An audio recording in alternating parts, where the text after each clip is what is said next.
So today we have several different examples of our personalization options that we want to show you guys.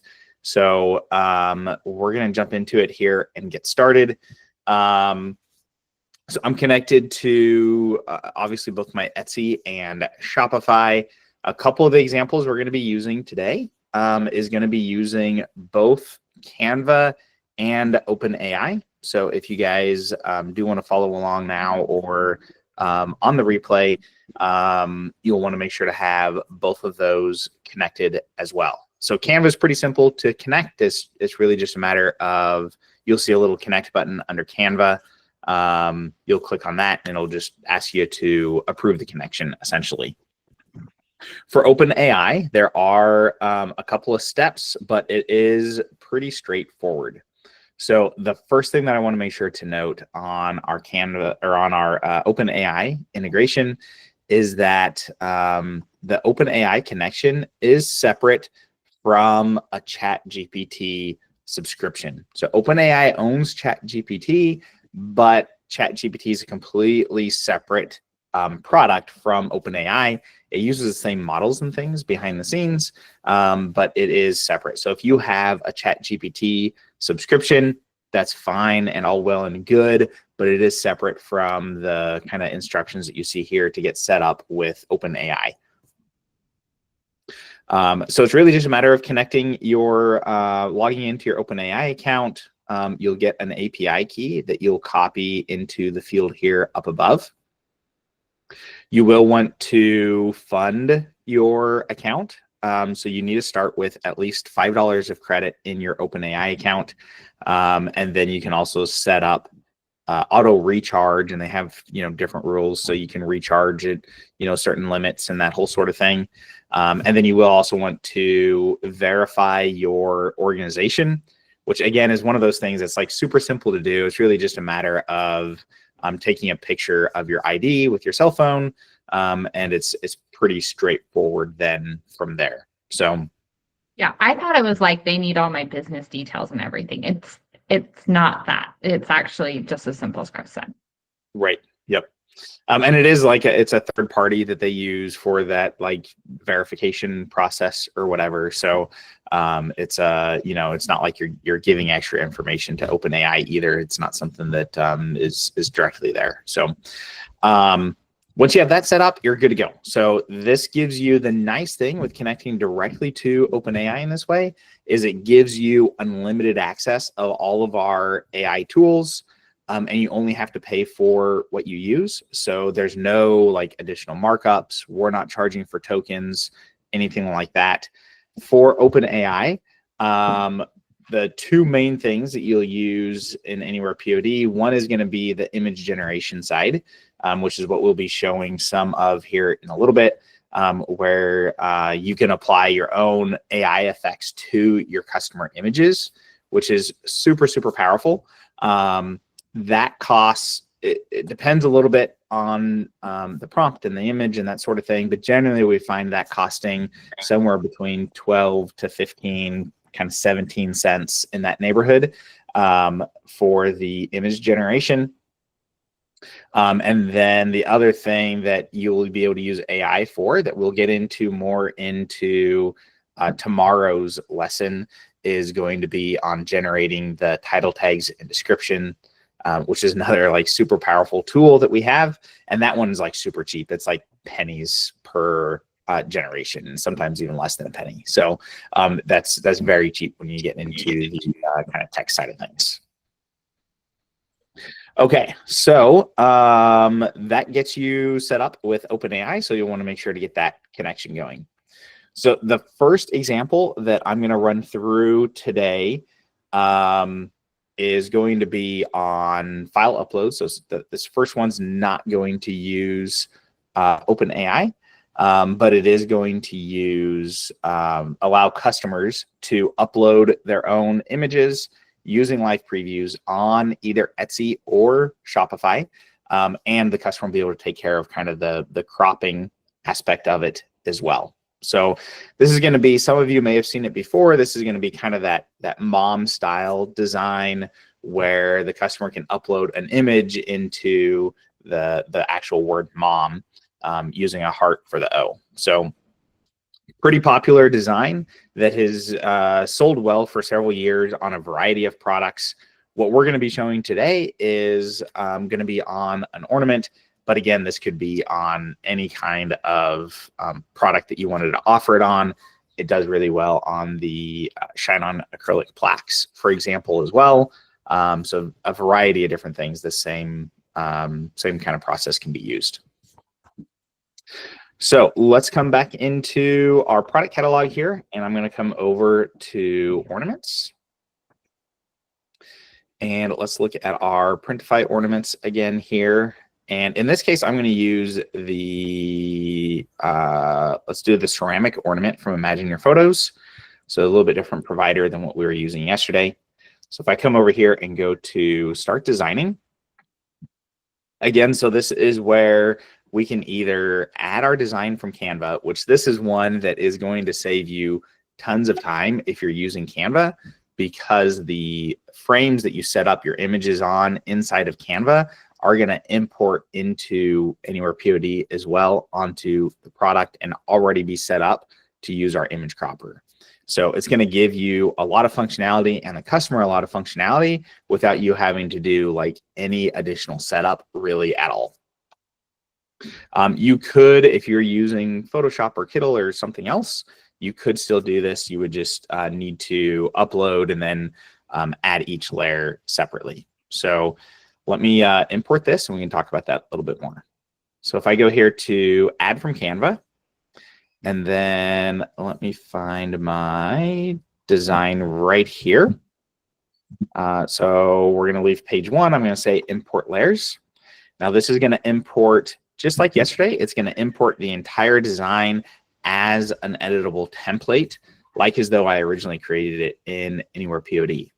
So you guys saw a little bit of that yesterday, which is really nice when you're doing text-based personalization, but is really a powerhouse when you start getting into file uploads and doing images and things like that. So you can see here, I have my 3 images that automatically imported for me. They are already set up to be personalized, and they were already set up using our image cropper. So I'll show you what that cropper tool looks like to the customer here in a minute, but essentially it's going to allow the customer to select what portion of the image that they upload is able to be cropped in the M, the heart, and the M for each one of these 3 images. And all of that, like I said, is already set up. So there's no additional configuration or time spent on my end to be able to get those set up. So the only thing I need to do on this particular one to kind of finish this design is come to my text field here that I want personalized, and I'm going to mark that as personalized. You can see it's already set in the right layout using the right fonts and everything set up for me, ready to go. So this particular ornament, I'm going to do just the circle on as well. So that has my design created. So I've got multiple personalization fields here, really just with that one click from Canva is all set up for me. So now I'm going to come down here and go to create product. And just like yesterday, this is going to go through and generate our placeholder artwork for us with anything that we had set up on that design. And then it's also going to go ahead and generate any of the mockups that are available for us.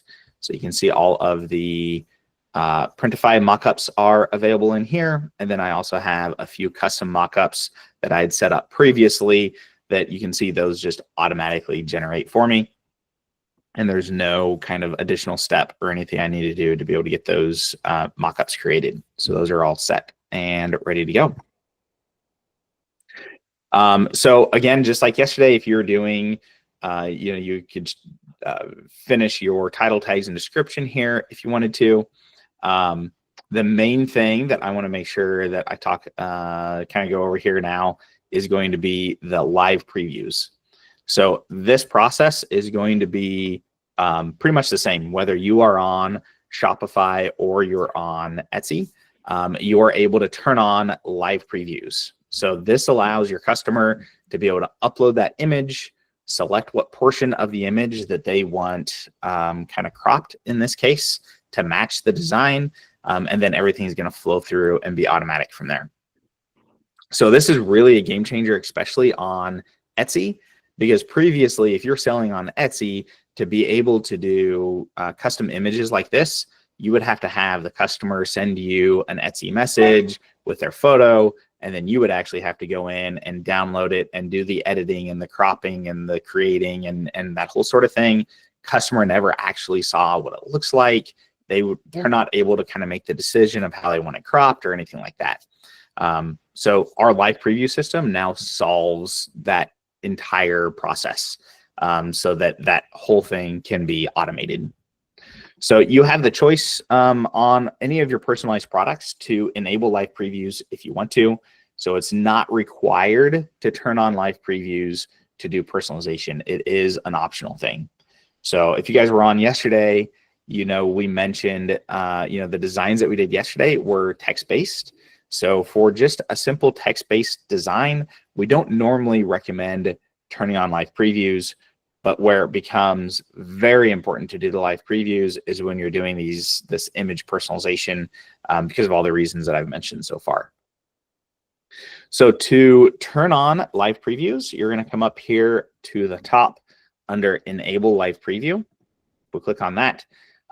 You'll see you have a couple of different options on these listings, and actually this product here.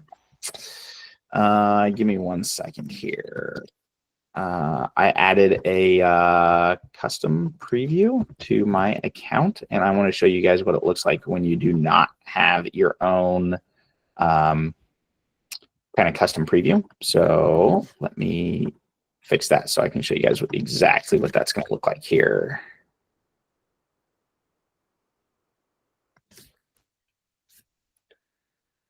Sorry, 1 second here, guys.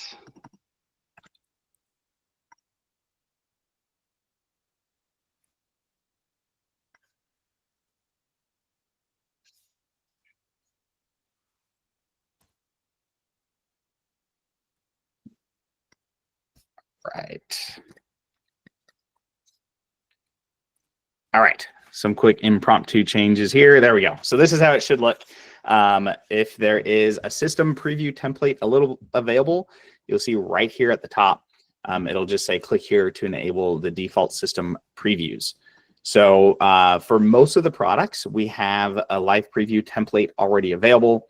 If we don't have one that's like what we call a system template already available, there would instead be a button here where you could request for a template to be added. The other thing that you can do is also always add your own preview templates as well. So if you want to match your mockups or you want something to look specific instead of just kind of the generic white background, you can also always create your own live previews. So you can create your own preview templates here. And creating that preview template is very similar to creating your own mockup templates. It's really kind of the same process for how that works. So in this case, I'm just going to enable the kind of system template here.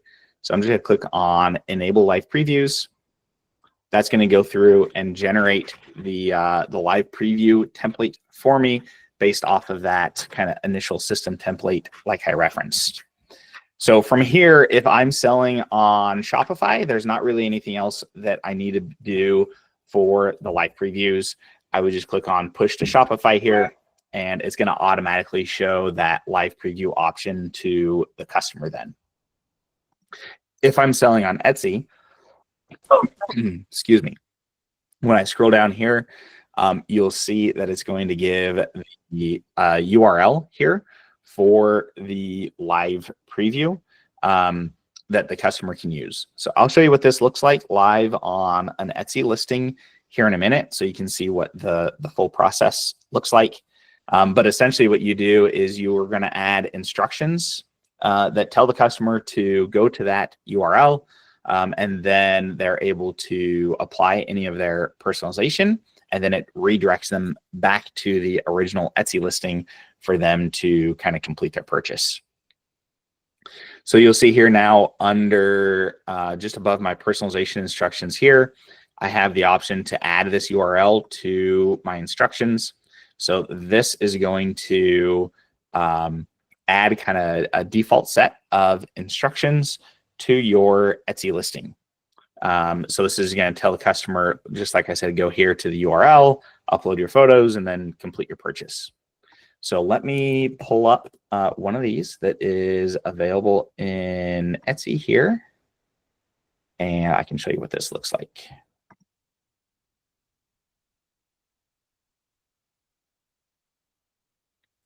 Okay, so here is the Etsy listing. You can see here under the personalization instructions, it gives the URL for the customer to go to. So when they go to this URL, they are able to see the live preview. When they put in any text, they're going to see that immediately on the product here. And then they're also able to upload any of their images. So when I upload an image here, let me find.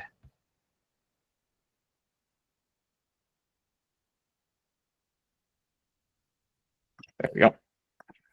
So when I upload my images here, you'll see it's going to give me kind of that cropper where they're able to select what portion of their image they want cropped. So as I go through and select these, it's going to crop that portion of the image for me, and then it's going to show up right here on the live preview.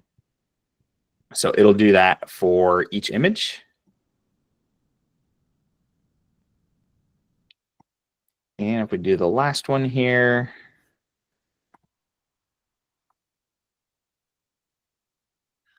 there we go. So you can see the customers kind of making that selection. If you have anything else set up, like we have a background remover, or if you're doing any other options, you'll see in a minute, we'll go through an example of our AI effects. All of that is going to be able to be shown live to the customer. So the customer has a really good feel and understanding for what it is that they're purchasing. There's no like kind of ambiguity left of how it's going to look or anything like that. And customers able to kind of see that all the way through.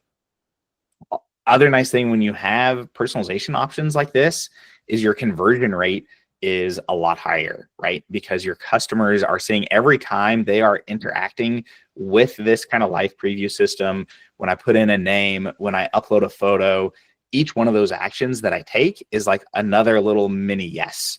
Like I'm that much closer to the added cart. But if I go through, even though this was simple and only took a few seconds to upload my photos and do the cropping, if I go through those actions, those are that much closer. Like each step that I take is that much closer to that kind of purchase intent, and gets me that much more hooked on the product because I'm seeing it with my kids' names, I'm seeing it with my kids' faces. Like you're not going to go through all that, see this beautiful product with your family on it. You're going to be that much more likely to purchase. So to complete the Etsy listing now, they would click on next here. This is going to give them this kind of personalization ID here that they are just able to click a button to copy. And when they click on continue on Etsy, it's going to redirect them right back to that same Etsy listing to complete their purchase. So you can see with that, it's kind of closing the loop. The customer doesn't have to, kind of try to keep track of, going back and forth between tabs or getting to the right section. It's just going to all be available right there for them and take them right to where they need to go.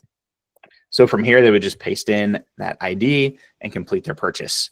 Once that's done, that order is going to import into AnywherePOD. We're going to be able to get all of the personalization settings exactly how they have it set. Any text they entered, any images they uploaded, everything that they did. We're going to be able to get all of that, apply it to the artwork, and be able to generate that for production for you, so that it takes all of that kind of work off of your plate, so that any order you're able to just very quickly and seamlessly be able to process. You can still review the orders before they go to production, so you can make sure there's no obvious issues or that they didn't ask for anything separate. You still have complete control to be able to do that sort of thing there as well. Okay, so that is our first example that I wanted to show with the mom design. I think Anna, if there's any specific questions that we have to this design, this kind of completes this design. We do have the AI effects and clip art that we want to show. So if there's any questions on those specific features, we'll address those when we get to those examples.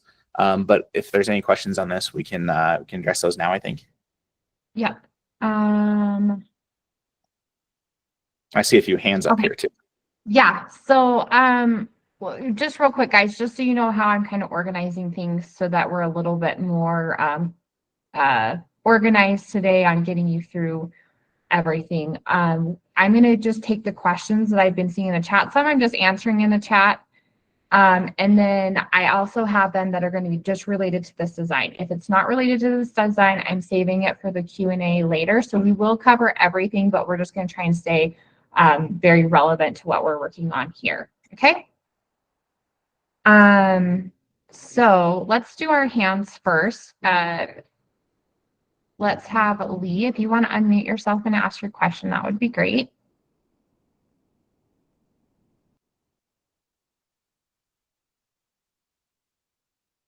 Okay. Lee, if you want to unmute yourself, you can. If you hear us later, let us know. Okay, what about Jackie? Do you want to unmute yourself? Yes. Hi, guys. Hey. So, Chris, I'm asking for your forgiveness up front for what I'm about to say. Okay, so this is, if we can go back to where we do the copy and then go back to Etsy. Now, this is what I'm not sure how you have this coded, but we really shouldn't have them be able to go back to Etsy unless they copy, unless they hit that copy. That go back to Etsy, in my opinion, should not be active, because I'm telling you right now, I could foresee all the customer support I'm going to have to do because they didn't do it right. So if the system doesn't allow them to go back unless they copy that URL. Actually, when they click continue to Etsy, it's going to automatically copy that for them. So even if they didn't click the copy button, it's going to go ahead and be copied for them. Perfect. That's perfect. I didn't know that. Thank you so much, Chris. Yep. No problem. You bet. Okay. Chris, Leah's saying that she needs permissions to open up her microphone. It should be. Let me see. Yeah, there should be. It looks like the permissions are on where they should be able to do it. Maybe if you can't unmute, if you can. Maybe while we're doing the next one, I'll see if it's going to let me unmute for you. It doesn't look like it will, but if not, you may need to type your question. So it seems like a couple people have a question of like how things come together after this is completed. So one question is like, so you're completing the production and shipping. Can you give more details on what the process is after the order placed? And then Hillary asked, so after they do personalization in the live preview, we can see what they've done and we just approve it to make sure it matches how they're personalized. Yes, so you can approve it if you want to. So essentially what's going to happen on this is the order is going to import into AnywherePOD, and then it's going to have all of the personalization options and is going to generate that print ready artwork for you. So on any of the orders, you're going to be able to see what that print ready artwork looks like, make any changes there if you need to. Like maybe I submitted this with John and Mike and I sent you an Etsy message real quick and I said, instead of Mike, can you change that to Michael for me? You can very easily go in and make that change. You can review it if you wish. So per product that you create in AnywherePOD, you can set if you want it to auto fulfill or if you want to review orders first. Most of the time, and usually new customers prefer to review orders first, just until you're comfortable that everything's flowing correctly. So you have that kind of flexibility on every product that you have. Then from there, once you approve it, it's going to release the hold on that order and send to your production partner. So whoever you have set up, whether it's Printify or Shine On or whatever the case may be, you'll be able to approve. That order is going to send to your Printify account, for the actual production process.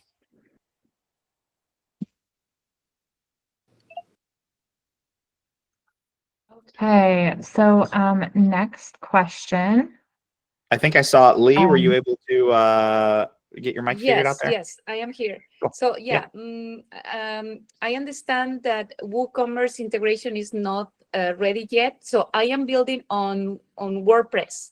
And I am thinking, when I learned through the Amplify 2025, I thought, oh, that's wonderful. I never thought that I could probably provide or offer a personalization. So bottom line is, can I do that using WordPress? So not yet. So the kind of e-commerce plugin for WordPress is WooCommerce, and we don't have an integration there yet. But we do plan to add options for WooCommerce in the future, but we do not have that yet. So imagine that I may go with the option of the pop-up, Printify pop-up shops. So I am thinking, can I integrate the link of that pop-up shop into my WordPress website in the meantime? So how can I work this thing? So right now we integrate with Etsy and Shopify. So right now, to use AnywherePOD, you need to be selling on one of those two platforms to be able to use AnywherePOD and kind of the features that we're showing here. So Judy, did you have your hand up there too, I think? Yeah. It's kind of going back to the Jackie question about the copy. So you automatically copy that link. Can you go back to the Etsy part of it, where if they don't paste it in, what happens? Like, is there not an auto paste? There is not. So Etsy right now does not have a way for us to automatically like paste that in here. So the customer does need to paste that in. So you'll want to put that in your personalization instructions. Also, depending on the design you're doing. So like earlier I mentioned with like text, for example, not showing the live preview. We also have some people that will enable the live preview, but kind of have it be more optional. So you can always tell the customer to send you an Etsy message still with images as an option if you want to, if you're worried about them, being able to figure that out. So far, the feedback that we have received is that people have not had, we've had this for many months now. And we have not had issues with people being able to figure out how to complete these steps to be able to do the personalization. That really hasn't been an issue. So I guess the thing is, if you're approving it, you don't really know what they actually put in there. So, you're going, I guess that's what they wanted, and you approve it, but it might not be because, I don't know. Anyways. So the only thing when an order comes in, if they use the live preview, really the only thing you're checking for there are obvious mistakes where they completely fat fingered something or really messed it up. Otherwise, they're seeing that live preview exactly how they entered it, and that's exactly how their artwork is going to generate. So they've kind of already approved it. So there's not a lot for you to review or approve. That is true.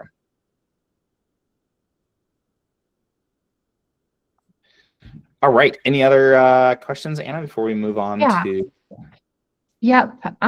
So a question was, do you know if the credits are use it or lose it with OpenAI? If I set it up for $5 and don't use it that month, do I lose it?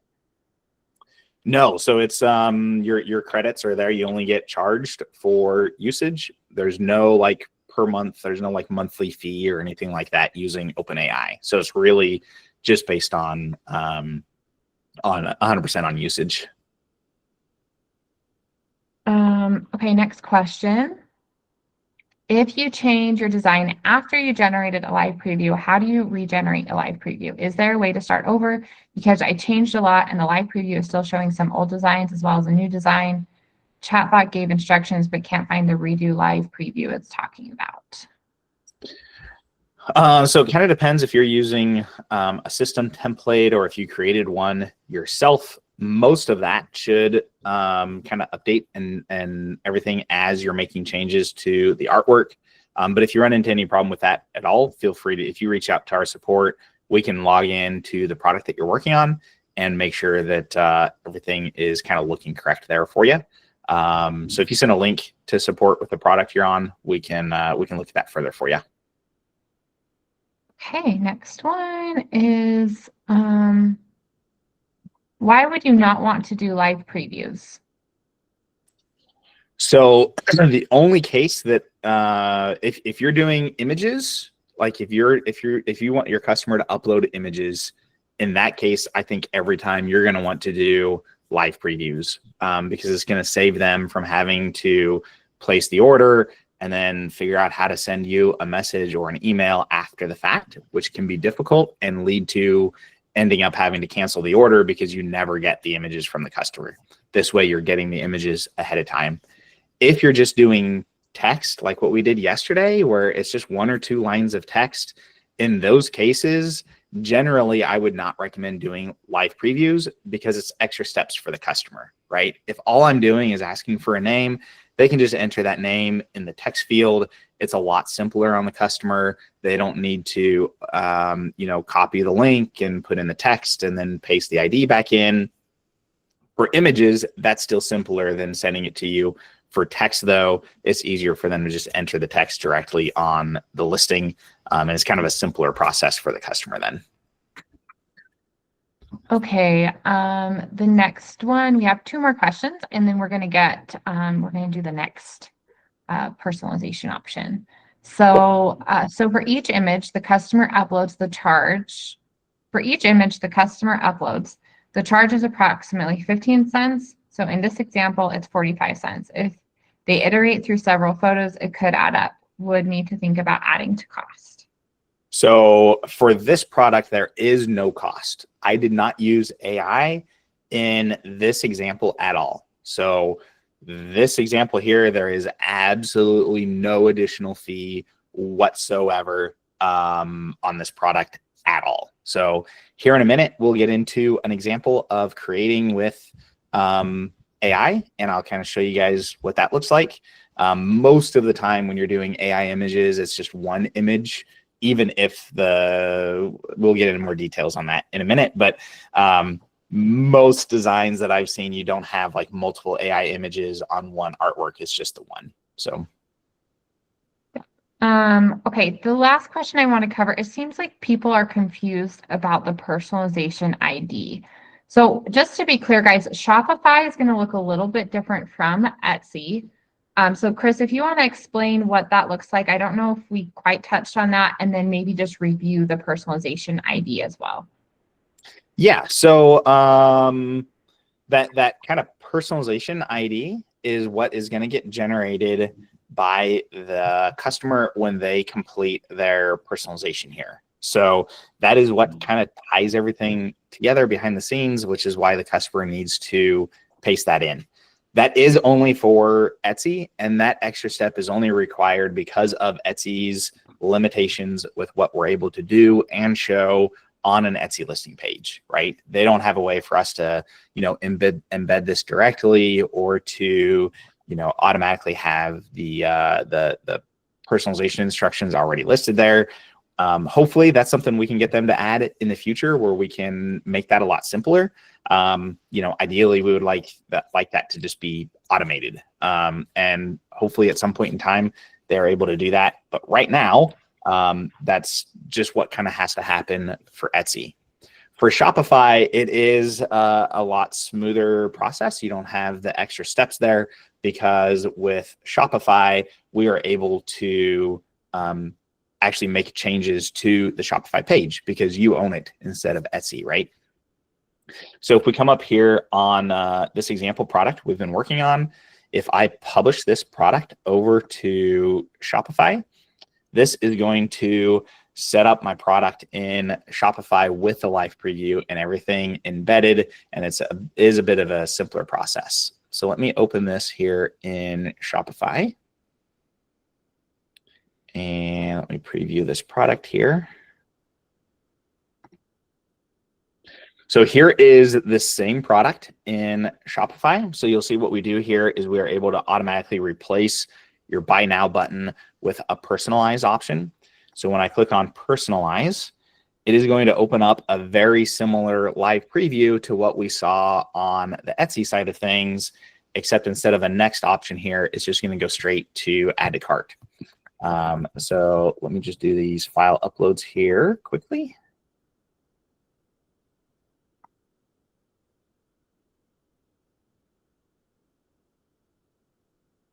So when I go through and select these, again, you can see this process is the actual personalization process here is very similar to what you see on Etsy. So if you're selling on both Etsy and Shopify, when you set up your product or you set up your live preview or anything like that, it's the same for Etsy as it is for Shopify. So there's no like additional steps there or anything you need to take.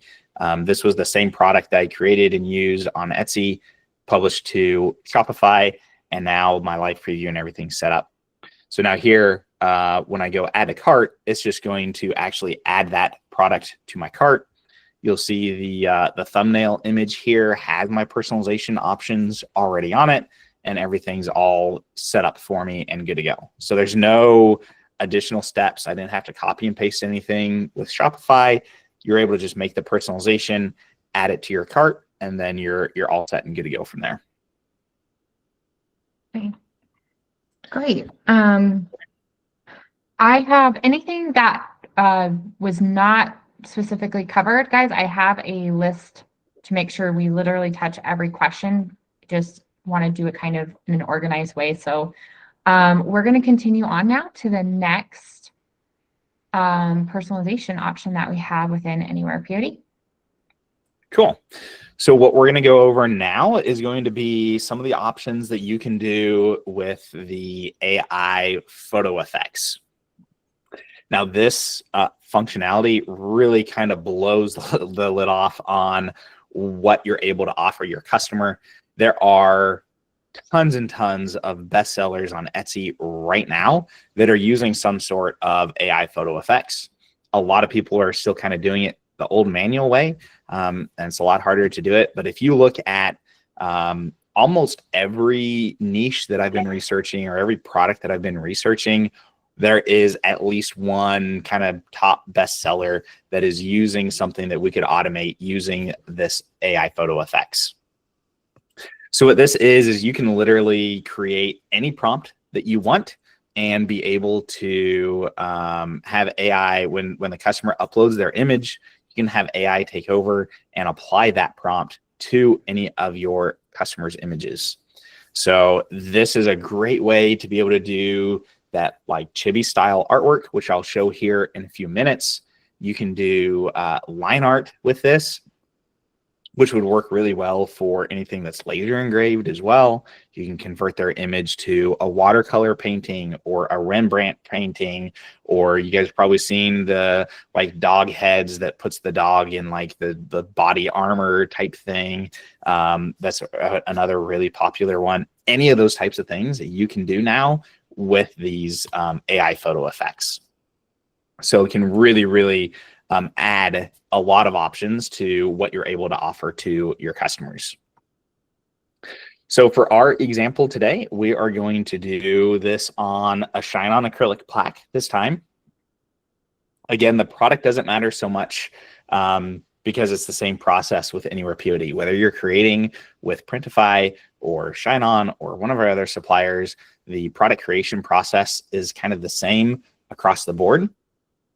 So this same process that I'm doing would work for any of the products. I've seen a lot of people having good luck with this, even on like the decal plate plates, doing like housewarming gifts where they're converting an image of a house to like a watercolor painting, for example.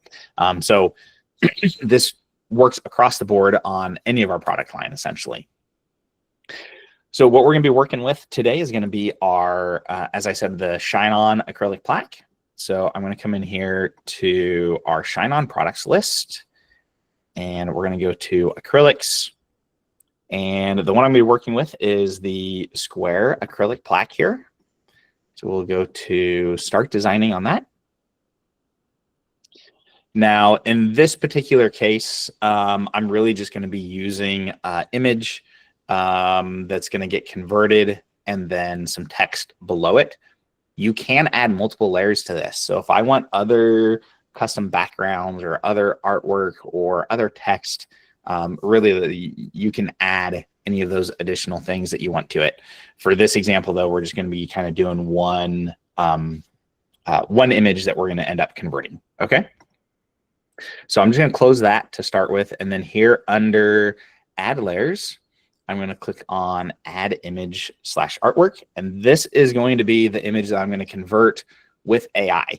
So what I want to do here is upload an image that is similar to what I would expect my customer to upload. So if it's something, where I'm asking like a dog memorial niche, I would start with a dog image here. In this case, we're going to be doing that kind of chibi style artwork. So I'm going to start with uploading just a placeholder image of the two kids here. So from here, we want to convert this using a prompt. So I'm going to come down here on the right and go to my personalized here. And then I want to go to apply AI filter. And this is where we're going to be able to set up our prompt. Think of this very similar to if you've done this on ChatGPT before, where you've uploaded an image and asked ChatGPT to convert it to something else. That's essentially the same thing that we're doing here. We're just going to be able to do it with our customer images as well, and not just kind of one-off images. So you'll start off with naming your prompt here and then putting in your prompt text in this box. The reason we're naming the prompt is these prompts are reusable. So if you get a prompt that works, that you like, that gives you the effects that you want, and then you want to apply that same thing to a different product, you don't have to try to remember what prompt you used or copy and paste or anything like that. It's just all reusable.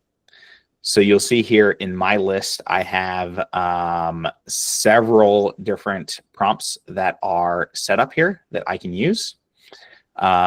So we will start with, let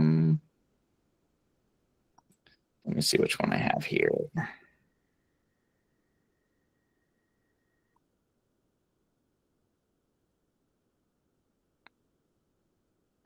That was the wrong one. Give me 1 second here. We go back to my two kids here. All right. So mark that as personalized, apply our AI filter. And then there we go. That's what I expected here. Chibi cross leg is the one that we're going to do. So this is a good example of some of the things that you're able to do here. So you can see in my prompt, I just have convert this to chibi style artwork, have the couple turn and face forward so we can see their faces. Subject should be sitting cross-legged Indian style. Remove the background so it's fully transparent. And then we're going to generate this in a 1024 by 1024. So with OpenAI, you can generate in 3 different resolutions. There's a square, a landscape, or a portrait.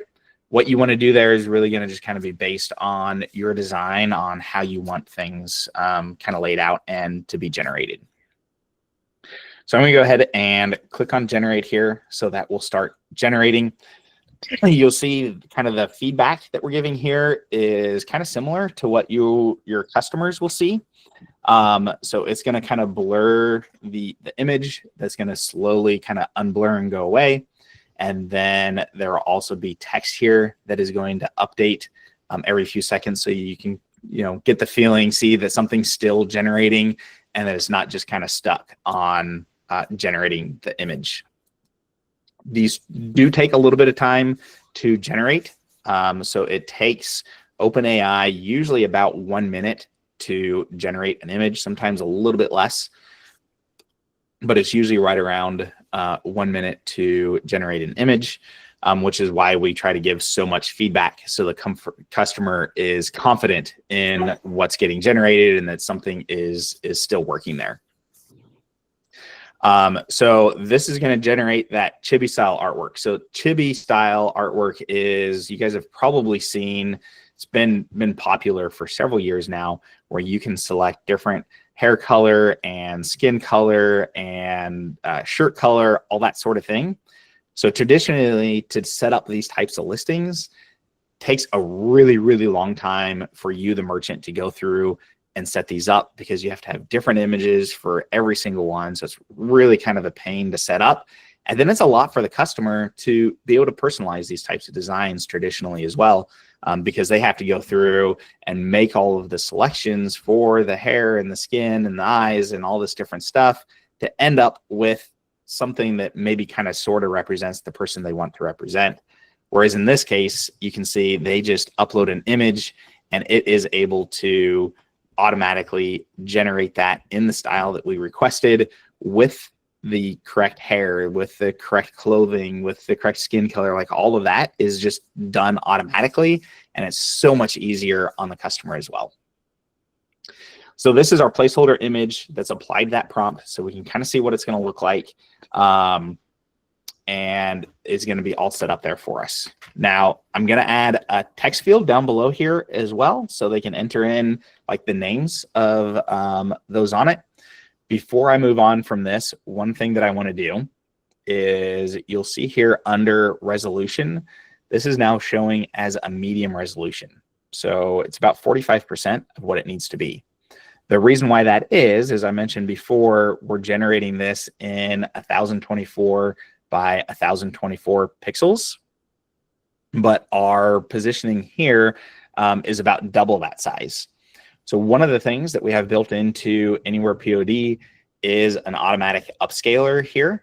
So since this is kind of medium resolution, all I need to do to kind of get this up to the scale that it needs to be is click on this button that says upscale to 100%. And that is going to go through and upscale that image for me to the maximum resolution that's needed based on how I had that that image positioned. And it'll do this on customer images as well. So when a customer uploads an image, it's going to apply that AI effect, and then it's going to do the upscaling for me automatically as well, so that it is going to be at the right resolution to get the best print quality that's possible. Okay, so now that we have that set, I'm going to add one more field down below here for them to enter names. So we'll place a field down below and kind of stretch that out so it fills this area. And in this case, I'll just say this is John and Elizabeth, for example. And we'll mark this field as personalized so that the customer can enter in their text there as well. And that's going to take care of kind of the initial creation of this product. So if I come down here to the bottom, I can go to create product. Oh, I need to select. So this particular product comes in. It's an acrylic, but the acrylic base that it sits in actually lights up. So you have the option if you want the corded or battery powered base.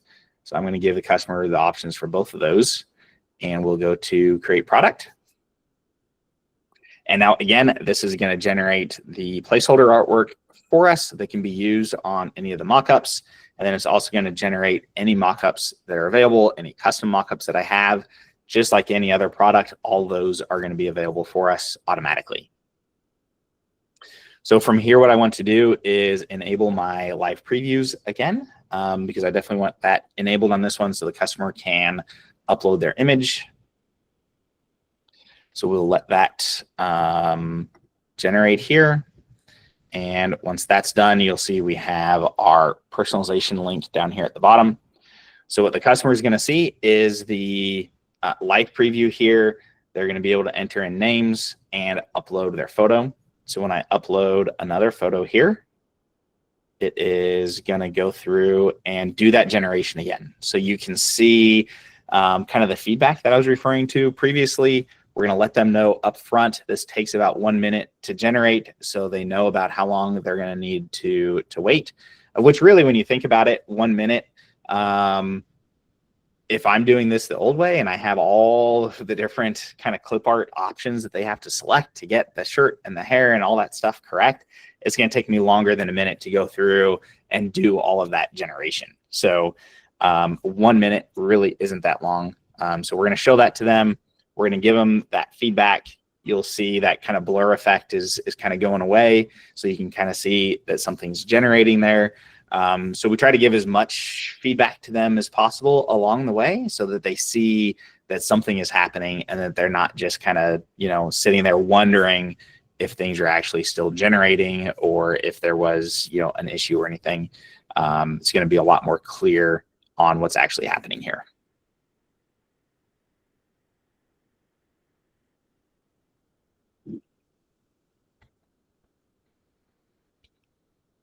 It looks like that's done. There we go. So this was one similar to kids that I uploaded, but this time I had mom in the photo. So you can see it's giving really good, very consistent results between the two. Really, when I say this blows off the door on what you're able to offer your customers, like this example here is just a very small piece of what you're able to do. You get into the memorial niche with dogs. You get into first-time home buyers where you're converting an image of their house into like a watercolor painting. This time of year is huge for like first Christmas in our new home. You can do line art. You can do that kind of one-line drawing. You can even set this up to take multiple images. So if I had the same kind of design, and maybe they have a deceased loved one, like a grandma or grandparent that they wanted to add into this as well, you can actually do this with a multi-file upload. So you can apply that prompt to even multiple images that your customer uploads. So there are just tons of awesome opportunities with this type of product. And some of the stuff that we've seen people creating with these AI effects really is unique and really opens up the door on what you're able to offer. So that's our AI effects. I'm sure we have a few questions here. I'd be happy to answer. Okay, let's start with Debbie. She has her hand open, and then I will pull out all the questions related to this. Great. Can you hear me? Yes. Oh, great. This is great. I just was curious if this is the integration with OpenAI. That's Yes. automatic, I have OpenAI already. I had it before this. So if I went in, you'd have to set up OpenAI first before you can do this, right? Yes, you do need to be connected to your OpenAI account before you can add and generate those images from your prompts. Yeah. So I guess it has it know to connect to your OpenAI account. So is there another step where you have to click on that at the beginning? I missed that. So right now, OpenAI is the only option that we have to generate these images. Oh, I see. When you set up to use AI photo effects, like I showed with adding in your prompt, it's just going to use OpenAI for it. Okay, cool. Thank you so much. Cool. Yep, no problem. Shin, I saw you have your hand up here too. Good morning to the both of you and everyone. Hey, Chris, this is a game changer. I used to pay almost $200 just for a similar design like this through Customly. Like, this is genius. But I do have a question for it. Greatly simplifies things, and I should mention again, we do not charge anything. We do not charge anything for orders on these either. So the only additional thing you have to pay for the AI effects is the like 10 to 15 cents or whatever for the image generation. We are not charging anything per order. So you're still keeping all of your profits there, which is big. Yeah, I'm still saving about $100, Chris. I'm not complaining at all. Yeah, I do have a question for you. So let's say, for example, someone wanted to do something like, say a dog passed away and they wanted to do the angel wings on the pet with, say, this family.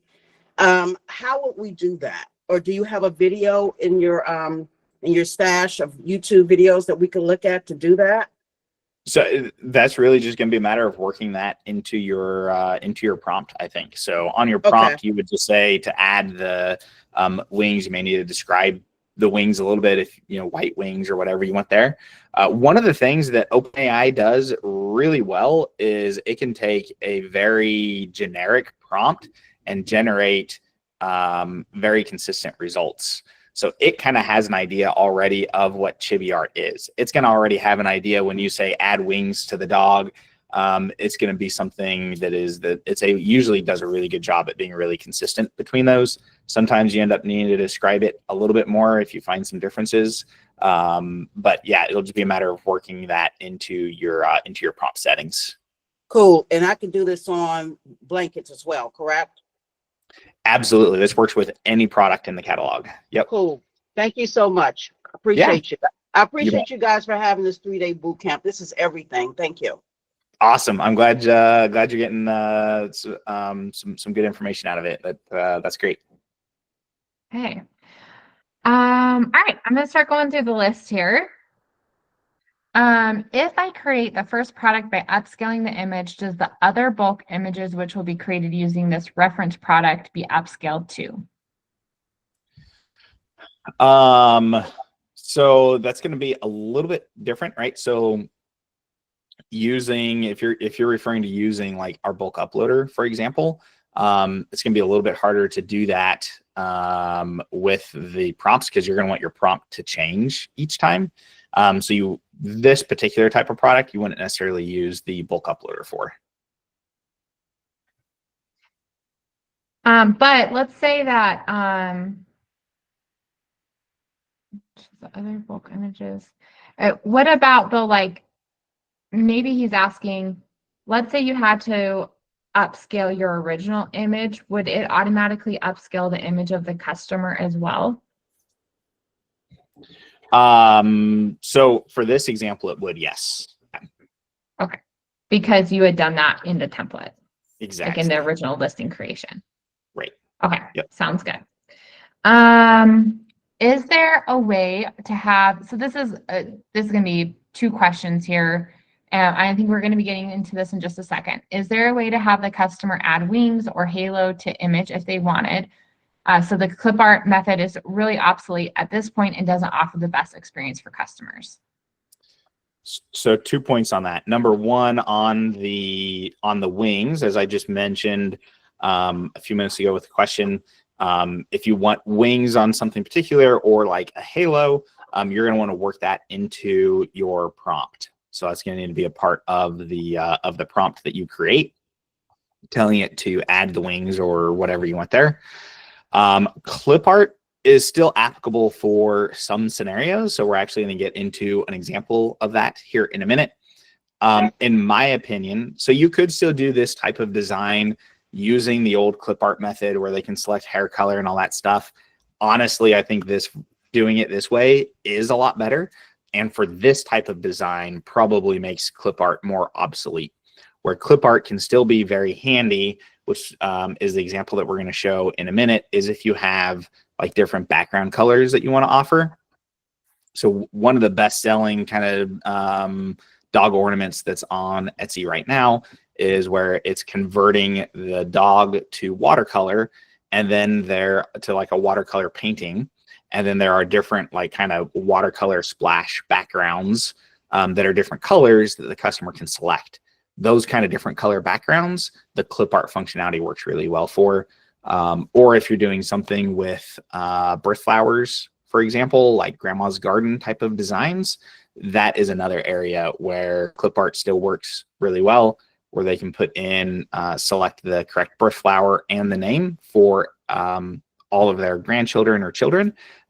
Those types of designs, the clip art works really well for too. Okay. Since this will save all the prompts, this could also get confusing if we forget which one works well. Will there be a way to delete certain prompts we don't use anymore? Yes, you will be able to. You can also name and edit those at any time as well. So you can kind of use that to help keep track of what prompts you're using for what. So if you're getting some that are kind of similar, like maybe you have a chibi prompt that you're using for ornaments and you want something different, but it's still chibi style that you're using like on a blanket or something like that, you can still name those in your prompt selection so that they are distinguished. So that name is just like an internal naming that you can set on your design or on your prompts. Okay. Um, since this will, oh, sorry, got that one already. I haven't had much success with this feature yet. Need to keep playing with it. Mine will just spin and never generate. Maybe I'm out of OpenAI credits. Drop a note to support. It should tell you why it's not generating, but if it's not, drop a note to support. We can make sure that your AI connection and everything is set up there for you. We can take a closer look at that and make sure everything's configured on your account for that. Okay. Are there character limitations for the AI filter prompts?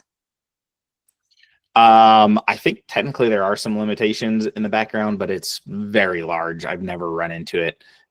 If you're getting close to running into that, you're probably being too specific. So one of the things as you get into doing more with AI, sometimes you can find that being too specific can start to cause issues because you end up kind of contradicting or the AI interprets it as kind of contradicting yourself a little bit.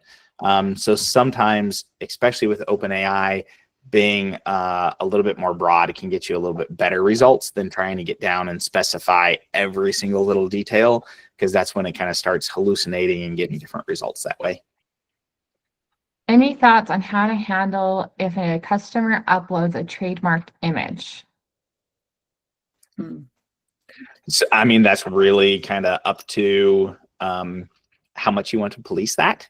You know, there will be some checks that OpenAI does, like, you know, there's certain even like legal restrictions and content type stuff that OpenAI won't generate, that it'll you know, give you a warning back on. But other than that, I wouldn't be too worried about what specific things customers are uploading. Okay, okay, we have a lot of questions about the prompts.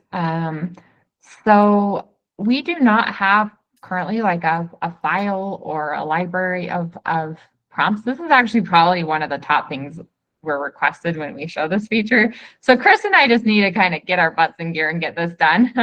But what we have found when we're coming up with our prompts is, like he said, usually broad, like with like a watercolor design. I usually just make this photo into watercolor. Like it's just that simple. And then I click the remove background button and that does the job. So I do agree. Usually we're not looking to try to make this into Picasso. Simple words generally get the job done. One thing that's also worked well for us is actually using ChatGPT to create the prompt for us. So we say something like, we want to turn our photo into a watercolor image or piece of art with a transparent background and a clip art look. Make a prompt to accomplish that. And then usually ChatGPT does a decent job at producing a prompt. So that could be like a easy way for you guys to do that. You can also upload it. I was gonna say, you can ahead. take a screenshot. So if there's something like say like dogs that's like wearing body armor, you can take a screenshot of that and go into ChatGPT and tell it that you're wanting to create a prompt to be able to convert, you know, dog images into something similar, and it will you know, give you at least an initial prompt that you can work with to generate that. Yep. You read my mind, Chris. That's exactly what I was gonna say. So, okay, there's also some confusion about kind of like where the customer comes in. So, guys, when we're creating that listing is essentially like the back end, the template, the setup for all of this to work for the customer. The customer is only going to see like what's on the screen right now, and all they have to do is upload it. And you've already set that prompt in the listing to create that style of artwork. So the customer doesn't ever change the prompt. They don't have multiple options. You want it to be very specific in the type of art they are generating, and you will have that in that prompt. So it should always, like if you did chibi art, it will always produce some kind of chibi artwork, right? So the customer is getting what they're seeing and expecting. Okay, and then the last one that we have here is they seem to be confused about where prompts are stored and where you would delete them. So right now there's not a delete option. That will be available soon, so you can delete those. Right now, where those are stored is they are just reusable when you are on a design. So when you come in to turn on your apply AI filter here, this drop down here will contain a list of any prompts that you've created in the past. So those will automatically get saved based on the name that you put in here once you create the product. So if you come in here and are just playing with it, it's not going to save it. It's just going to be when you actually kind of finish creating and update that product, then those will show there. And then you can also edit those here as well. Okay. We are going to take the people who have their hands up, and then we'll continue to the next part. So keep the questions, guys. I have my list, so we'll get through everything, but we want to continue on so we get through the education part. Okay, Stacy. Hey, this is amazing. Thank you so much. I think the answer is no, but I'm wondering, you mentioned if you wanted to do the halos and the wings that we could just write it into the prompt. So would that mean we would need to have separate, I think the answer is yes, we'd have to have separate listings and that the customer cannot select between different prompts. Either we have a listing that has the angel wings and the whatever in it, or we can have the same scenario without it, but it wouldn't be combined at this point. Is that accurate? So you could either do it that way as a separate listing, or you could do it as a variant option on that listing. So if you saw yesterday when we did the add variants to add like 2 different designs, you could do that same thing. So one, you would have essentially one option for, with wings and one for without. They would actually be able to make that selection then from the variant selection there. Wow. Oh, And that could perfect. possibly be an upsell as well. Just an idea. Okay, Judy. This is going back to the question about the dog and the people. You want to combine them. If a person doesn't have exactly the right picture, they have a picture of the family and they have a different picture of the dog, it's not going to combine pictures. You have to really present it with the photo you want rendered. Is that correct? No, it can combine images. So you'll see right here when you go to set up the AI filter, there's an option here for allow combining multiple files. And when you turn that on, instead of them just uploading one image, it becomes a multi-file upload. So they can add multiples there and then be able to combine people and dogs and whatever from multiple images. So I know, like, for my family, I've got 4 little kids, and it's been a while since I can remember like having like all 6 of us in one photo, right? So it would be handy to like upload these 2 kids here and like mom and dad here and the other 2 kids here, and it'll take people from all of them and combine them into one image. I will say though, so you'll see some things out there right now with OpenAI, this, like, especially the combining of multiple images, works best if you are adding some type of artistic effect to the images. So like converting it to a painting or to chibi art or something like that. OpenAI doesn't do the best of keeping like photo realistic people and combining them into one image. Because when OpenAI does the generation, it regenerates everything. So it's not reusing pieces. So if you try to have images of people and keep it photorealistic, sometimes it kind of gets bordering on the edge of kind of uncanny valley a little bit, where like it's kind of the same person, but it changes enough of the like facial features that it's like just a little bit off. We have seen some really good things from Nano Banana, where it does a much better job keeping that character consistency between images. And that is an option that we're working to adding to AnywherePOD, where you'll be able to select if you want to use OpenAI or Nano Banana for your generation, which is like, I'm really excited for that, because some of the stuff that Nano Banana can use, there's trade-offs between the two. Both of them kind of have their positives and negatives. But some of the stuff you can do with Nano Banana that is way faster and way cheaper is really, really exciting. So we're excited to get that option in there for everybody too. Okay, last question is for Jackie, and then we'll continue on. Hey, Chris. This question is going to bounce off a little bit on the others' questions, but I was just wondering, if you were to have a dog that you would like to memorialize in this listing, and then a dog that you don't want to memorialize, how would the AI know to, how would it discern that? How would it know which dog to put the wings on? And does it make sense, like somebody else asked, to have a separate listing for that in those situations? Yeah, when you have multiple dogs like that in one image, that would be difficult to get like the wings or the halo on the exact right dog. So if it's something where you expect them to add multiple images of combining both of those, that would get hard to do. Yeah, that's what I would think too. And Yeah. And my other question is, how many attempts does a customer have to get it right? Do they just get the one and done? Or could they literally sit there for an hour until they get it right and we're getting charged up like a storm? They could. So far, we have not had an issue with that because there's not like a retry or regenerate. So they could re-upload a new image and sit there and, wait for it to generate for another minute and then make the change. But that's rare, especially if you have your prompt set up where it's generating very consistently, like they're going to be looking at the same image every time. So that's not something that we've had really anybody run into where people are doing that. One, because, regenerating, they got to re-upload and wait that minute, and the consistency between each generation is the same, that like they're going to generate the second time and realize it's the same. And that really hasn't been an issue. So. Okay. Thanks, Chris. Alrighty, you betcha. All right, so we have one more example that we want to run through so we can kind of show you guys a bit of how the clip art functionality works. So this is going to actually be one that's going to kind of combine clip art and the AI generation together into one. So what we're going to have here is customer upload, where they can convert their dog to watercolor painting, and then also have kind of a splash of color in the background that they can select for different colors.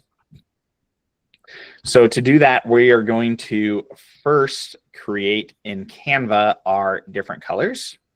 So I have that here in Canva. So this is going to be our different background colors that we're going to be able to use in our design. So the way I created this, let me just come down here to a new blank page. The way I created this is in Canva. Over in Elements, there is this kind of watercolor splash here that was available. There's several different types of these that you can use, but Canva lets you then adjust the colors on each one. So I just came here to my color selection and then selected a different color, and it applies that color change for me. So you can see here what I have is one for blue, a green, and a red. You could do any number here that you wanted. Those were just kind of the three that I went with here. So after I did that, I just downloaded all of these. So if you come up here to share, and then I went to download and selected to download all pages, and it's going to download all of those as a PNG in the same size for me that I can then upload to AnywherePOD to the clip art section. So let me just go ahead and download those here so I can show you what that process looks like. All right, so it's going to download it as a zip file. So you'll want to open that and unzip it. And then over here in AnywherePOD, if you come over to my artwork, and then there is the clip art section here. From here, you can upload your clip art. So you can see a lot of other stuff that I've done here. I've got my watercolor backgrounds here that I've done before, but you can see this is where we would go if we wanted to do like birth flowers, kind of the old style of the chibi artwork. Really anything. You can think of this as a image collection more than like just clip art, right? So anytime you want to give your customers a selection of images to be able to select from, you can use this. So it can be background colors, it can be different text sayings, it can be full artwork, really be anything that you want. You can upload to this section for your customer to be able to select. So to create these, I'm going to come up here to the top, click on Add New Clip Art, You can name it here. So like if you wanted watercolor background for this example, and then when we go to choose files, this is going to be a multi-file upload. So I'll upload the images that I just downloaded from Canva. You can see it's going to start with the title is going to be the same as the file name as what you have it named. So it'll pre-fill with that. And you can, of course, adjust those here if you need to as well. And then you just hit save, and then that's available to use on your products. So let me walk through this example here and kind of pull all this together for you. So we're going to come up to our product catalog, and we're going to be working with ornament again. So we'll come here to ornaments, and let's just look at Printify. We'll do our ceramic ornament here at the top. So I'm going to go to Start Designing. If you had kind of the basis of this created in Canva, you could import it from Canva, or you can just upload the layers individually here, which is how I will set this one up. So we are going to start with our background here, which is going to be the kind of watercolors that we just created. So I'm going to click on Add Clip Art Options. This is going to open up a list of all of our clip art that we have available. So I'll select the watercolor that we just created here. And then you can kind of size and position that on your ornament how you want it here. And then we're going to add an image. And this is going to be my image of a dog. So I want a dog image here. Let me find it.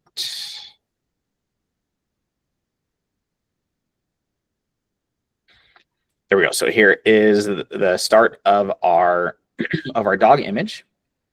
So again, we're going to come down to this one, and we're going to apply an AI effect to this one. So we're going to go to Apply AI Filter, and I should have a prompt here for watercolor right here. So I'm going to say turn this dog into a watercolor painting. So again, as Ann and I were saying before, we're going to keep the prompt really simple. So apply it to make it a watercolor painting, remove the background so it's fully transparent, and that's all we're going to do on this one. So we're going to put that there and say generate.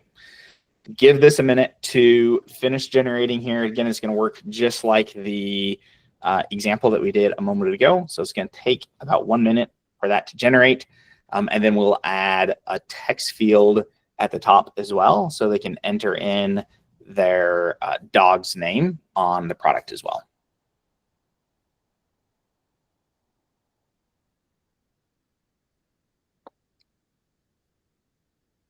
One question we have since we have this moment here, why does AnywherePOD create multiples of your artwork? I'm not sure what they're asking there. Okay. And then Nancy asks, so the clip art is for our use and we give the list as variants to the customer. Yeah, so clip art is, like I said, think of that as like an image collection where you can upload a collection of images that then your customer can select from any of the images that are in that collection. Yep. And you'll be able to see that here once we get through the listing.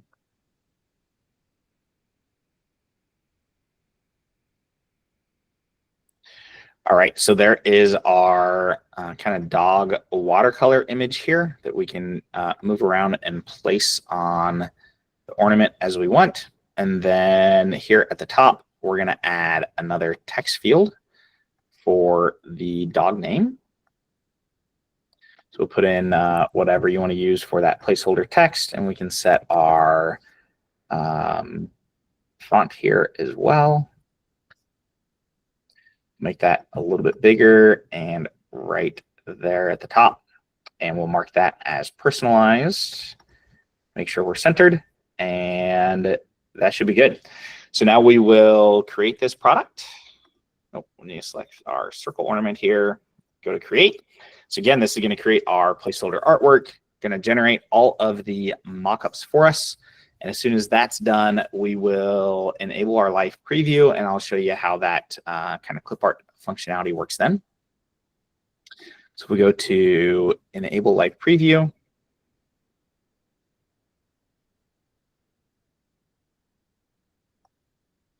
Right, perfect. Now, if we come down to our live preview link, you'll see here we have that image upload just like before, that will apply our AI effects to it. And then here under select image, you'll see we have our 4 colors that we created for the background. As I make that change, it's going to change the background here to match what I have. So with your clip art, you have a couple different options. The 2 main options that this is displayed to the customer, you can either show here as a drop down with the icon. So it's kind of those combined, or you can actually just show a grid of icons here as well.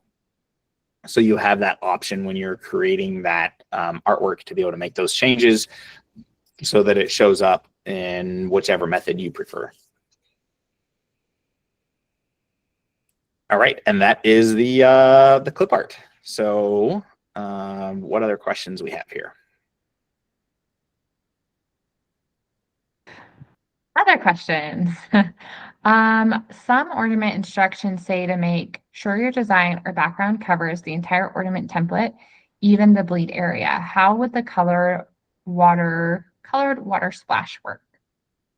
Yeah, so that mainly depends on, like, that's more of a design thing and depends on your particular design, right? So the main thing that they're saying there is if you are doing like a full background, that you want to make sure that you're filling the entire area. But if you're using a transparent background, or you only need stuff in a, like in this case, you only want the watercolor in a specific area, you can certainly do that. That what it's referring to with the bleed area is more for like the coverage if you're doing like a full color background or full design background or something like that.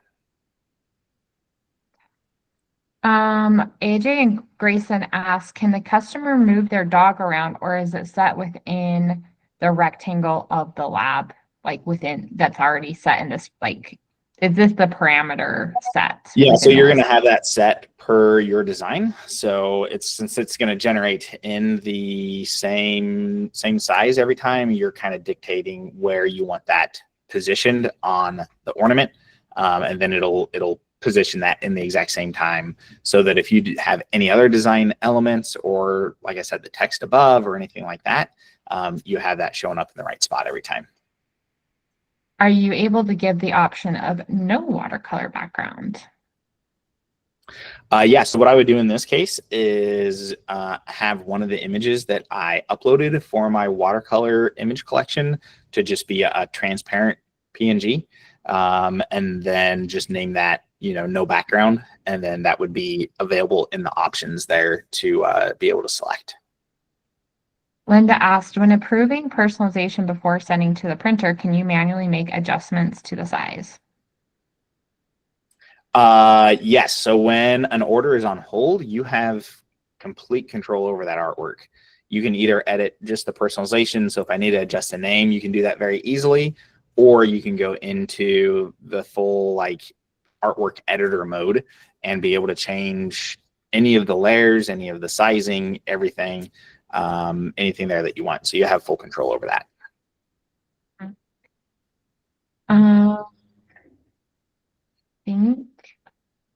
Okay, here's one more. Some ornament instructions say to make sure. Oh, did we already do that one? Yes, we already did that one. There was one. There it is. Okay. Can I use it for a marble background for ornaments? I think they're thinking, like, could it cover the whole ornament? Yeah, so I mean, you could do very similar to what I just did with the watercolor, except you would have different, marble backgrounds. That would absolutely work well. Yep. Okay. I think that is. Oh, we have a couple more here. Okay. I have Pro Plus, I have Shopify, Printify, and OpenAI connected. When I try to connect my Etsy account, it says it looks like I don't have an active subscription. So right now, our Shopify and Etsy subscriptions are 2 separate subscriptions. So you would need to do Shopify and Etsy. You do need a subscription for Shopify and a subscription for Etsy on the AnywherePOD side. Okay. You can connect to the same account, so it your products and everything are reusable, but the subscription piece itself is separate. It seems like people are a little confused. Where did you get the dog? So the dog was just a placeholder image that I had. I think it actually originally did come from Canva, but you can get them from anywhere. So any kind of like stock image library you can get them from. There are quite a few. Same with the kids and the person that I was using earlier. Those were just like stock images that I used. But you can see here under photos, there's, you know, lots of different options for dogs. It looks like it was actually this one right here that I used. So, yeah, it's just any stock photo. That's any stock photo that is similar to what you expect your customer to upload, right? So if you're expecting them to upload a dog, you start with a dog. If you're expecting them to upload kids or a family, like you're going to want, you know, something similar to what you want your customer to upload. I think they're a little bit confused about how did you like get it to that place? Like Karen said, no, how did you upload it? Oh, here in under add layers, I just clicked add image, and then it asks for a file. We're not seeing that. Go back to, there we go. So here in AnywherePOD, when you're on your artwork under add layers, this is where if you're not importing from Canva, which I could have imported this from Canva as well if I had the design done there, but you can add images or text layers directly in AnywherePOD. So I just clicked the add image button right here, and then uploaded that image of the dog.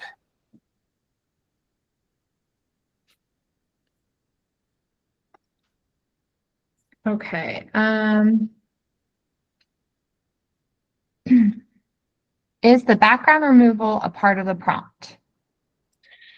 Yes. So with AI, you can actually right here, you'll see there's a checkbox here for transparent background. So when you check that box, it's also going to add a little line of text to your prompt that's going to tell it to remove the background so it's fully transparent. So those two settings will automatically give you that transparent background right from AI without having to use any additional tools. Okay. So I just want to point out here, or actually, while I'm chatting in the chat, I'll let Chris talk about this. I know some people had some questions about doing like grandma's garden set up like that. How would this process work for that if you wanted to do something like a grandma's garden? Yeah, let me actually see here if I can pull up an example of one of those real quick. I know I've got it on, I have it on a couple of platters here. So let me find one back in my products list and I can just pull up an example of that real quick for everybody. Yeah, here's one. Okay, let me switch my screen over. Okay, so here is an example of that kind of grandma's garden style design where the customer can select the number of names, and then for each name, they can select a corresponding birth flower for that. So to set that up where you have a different number of names, this also comes in handy for a variety of designs, especially when you're getting into like Mother's Day and Father's Day and that sort of thing, where you want your design to change based on the number of names that they are going to enter. You can actually add that as a variant option. So you can see here under number of names, I'm starting with 8. And then in this example, I went to 5, but I would go all the way down to 1 or 2. So that when they select a different number of names, it's going to change my layout and spread things out, recenter things, really anything that you want to do, you can do. So like on this one, sometimes when you get down to 1 name or even 2 names, you can start adding in some other elements. So your design is kind of completely fleshed out. So the way I did this was added my first one with 8 names, set it up with the clip art and with the text field corresponding to each clip art. And then when I did the add variants and I added the next one, I selected add from library and selected the one with 8 names. And then I just deleted one name and one birth flower. And then that gave me my 7 option that I could configure, so on and so forth, all the way down to just one name. So it really adds a lot of flexibility, like I said, on these types of designs where you need the design itself to change based on the number of names that are entered. Gives you a lot of flexibility and options there that you can do that with. Okay, perfect. So the last thing I want to address is some people are asking about the photo angle and how the prompt would change that. For example, if somebody had like an angle of a dog like this, but they want the image to be straightforward, or maybe the dog is laying down. My recommendation for that is, first of all, it's always good to give customers examples of what's going to give them the best outcome. And also too, a customer might not like it. That, first of all, I think will solve actually just a lot of problems, saying like your best outcome will be if the dog is looking straight forward, right? And customers know that. They know that everything is not going to turn out perfectly just because you give it to them. So I would definitely recommend giving those recommendations for customers somewhere in your instructions or in your mock-up images. And also to trust that like customers they're pretty smart, right? It's 2025, they're used to technology. So they might upload an image and realize like, ooh, that is kind of ugly. It's not capturing anything. And then if they see those instructions, like it's best to have like a image that's straightforward, then they can make those switches and get that outcome. Yes, what you can also do though is I was going to give another suggestion. AI is really good at making those changes for you. So if you tell the AI, so here's an example of a couple that are facing each other, right? This is not like in the realm of what I want. I want them facing the camera and I want them sitting Indian style. So if I come to my prompt, you guys will notice the prompt that I used earlier. Let's go chibi cross leg. You'll see here in the prompt, I say, convert this to chibi style artwork, have the couple turn and face forward so we can see their faces. So it is actually able to change how the customers are facing. So they were facing each other. The AI is actually able to have them turn and face the camera and have them sitting cross-legged. So I'm completely changing the pose. I'm taking them from standing to, sitting cross-legged. And the AI actually does a really good job at like making those types of changes, especially when you're already applying some sort of artwork effect to it, right? So like chibi artwork, it doesn't have to get their facial features 100% exactly correct for it to still look good, because I'm already converting them to like these chibi cartoon characters as it is. So we'll let this generate and you can see what this will look like here.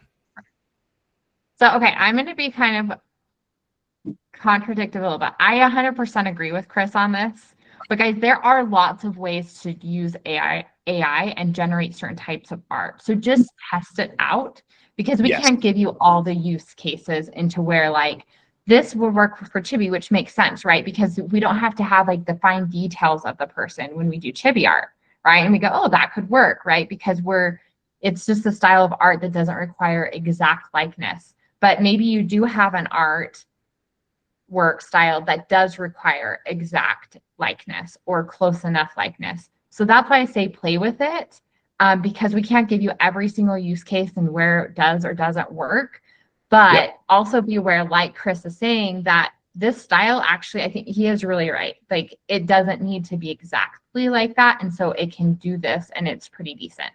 So just keep that in mind, that you might need to play around with it, double check it, and maybe offer extra instructions for your customers so they get the best outcome. Or if it's a use case like chibi, you might not need that exactness, and this is totally sufficient. Yep.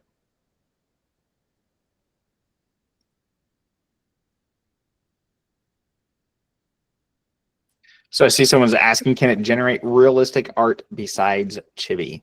And OpenAI can, but it does have limits. So that's where I mentioned before, keep that in mind. If you're trying to go 100% photorealistic with OpenAI, you can test it out and see what it looks like. I did a few things because originally I was like, oh, we can combine multiple images. So like I was playing around with like combining my mother who's passed away with like some family photos and stuff. And like, it gets close, but it does get kind of borderline on that uncanny valley a little bit. So to do those types of designs, that's where I think Nano Banana is really going to come in and be able to help generate those types of designs a lot better than what OpenAI does right now. So if you're trying to go 100% like photorealistic, you are going to run into some limitations there. So, all right, guys, what I want to do here is just pause for a second because I think we've pretty much gotten through all of the alter personalization options that are available in AnywherePOD. I just want to pause and say we've gone through all the education part. I know there's still some questions. I have all the questions throughout the entire session that we haven't touched on yet that I want to get to now. But I want to say thank you so much for being here. And if you haven't joined AnywherePOD yet, then please do that. Use Bootcamp 30 to get your first month free. Tomorrow, we are going to be finishing up AnywherePOD live with our workflow session. So here we've learned how to create kind of these, we've learned the overview of AnywherePOD, different features. Tomorrow, we're going to supercharge our workflow and teach you how to get 2 to 20 designs done. Guys, and I'm talking like super, super awesome listings, like completely optimized, completely done for you, ready to publish in your Etsy or Shopify store in 2 to 20 minutes. So this is my favorite feature of AnywherePOD because it allows you to get your products out in the world. I always say, if it's not out there, you can't sell it. And so the fact that you can get it out there faster and get that data back faster is like my absolute favorite. So I can't wait to talk about it. Maybe I'll just kick Chris off and just share everything and you guys will get me tomorrow. So yeah, so join AnywherePOD Bootcamp 30 is going to be the coupon code to use. You will have the replays. I'll put that link here in the chat in just a minute. So all the replays are going to be going onto a YouTube playlist so you can follow along. Yesterday, we had like a very long session. So Chris and I pulled out a clip of just the start to finish using the Canva one-click integration and then just getting a listing done from start to finish. So that's a 6-minute clip. So if you guys were like, wow, we covered so much, I don't even know where I would like pull out just like one step to follow, just follow that 6-minute video. It will help a lot. Also, I'm going to be pulling out all the questions that we've had from these sessions and put that into a doc. So if you guys want to just review that, because we've covered so much, then that will be there as well. And yeah, come to our last day of AnywherePOD Live. Yeah, tomorrow's gonna be huge. As Anna said, it's one of our favorite features because it's something that nobody else is doing, and it really lets you work and test so much faster than what you're used to doing now. It really is a game changer. So if you haven't yet, make sure to sign up with that Bootcamp 30 code. That code is only good until Friday. That will give you your first month completely for free on any of the plans. Or if you're ready to lock into that Pro Plus yearly plan, you can get locked in on that cheaper pricing and save an additional $40 on that already discounted pricing. So we will stick around here and answer other questions that I see. We still have a few coming in. So we'll make sure to answer everybody's question, but wanted to kind of make sure to do that kind of housekeeping piece and make sure to encourage everybody come tomorrow because it's I can't say we saved the best for last because yesterday and today were like really amazing too, right? But we have some really cool stuff planned to show you tomorrow as well. And even a few new things that if you think, I've seen that before, there's a few new things with being able to have some of your Etsy settings automatically carry through from listing to listing. That is another time saver piece that we recently added that is going to be another huge benefit to you guys. So make sure to join us. Okay, so let's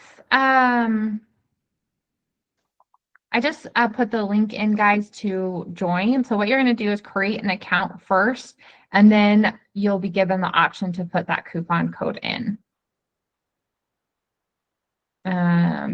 Bootcamp 30. Chris, the coupon code does apply to the annual plan, correct? It does for Pro Plus.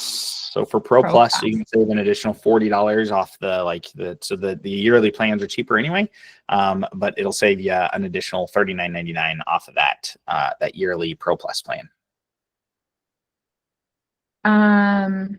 Okay, yep. And if you guys have any questions about how this applies to you, reach out to support@anywherepod.com. We'll look at your account and see how we can help you. Yep. Okay. Great. Patricia said today has run much smoother than much better than yesterday. Thank you guys for the feedback. Yeah, the link that we are using for tomorrow is the same link for today. It's the same Google Meet link. I'm sorry, it looks like a couple of you guys did have trouble getting in, but it is this link right here. So you could even bookmark this and just come back tomorrow. Okay, I think we're good. Let's continue on with all the questions now.